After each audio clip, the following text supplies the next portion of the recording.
Now you can pin any message to the top of a conversation.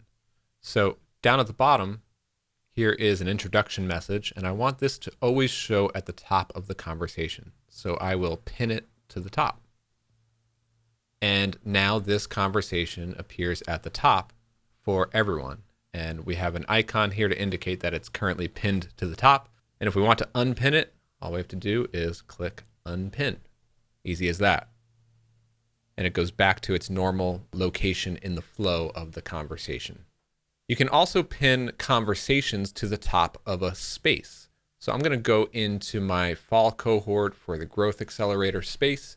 And we've got a bunch of members only conversations in here. But this one down here is a group kickoff conversation. And I want all the members to always see this one at the top of our space. So I'm going to pin this to the top of the space. And when you're viewing a space, you can actually pin multiple conversations. So now we've got this one pinned first. And I also want our progress updates thread to be pinned at the top as well.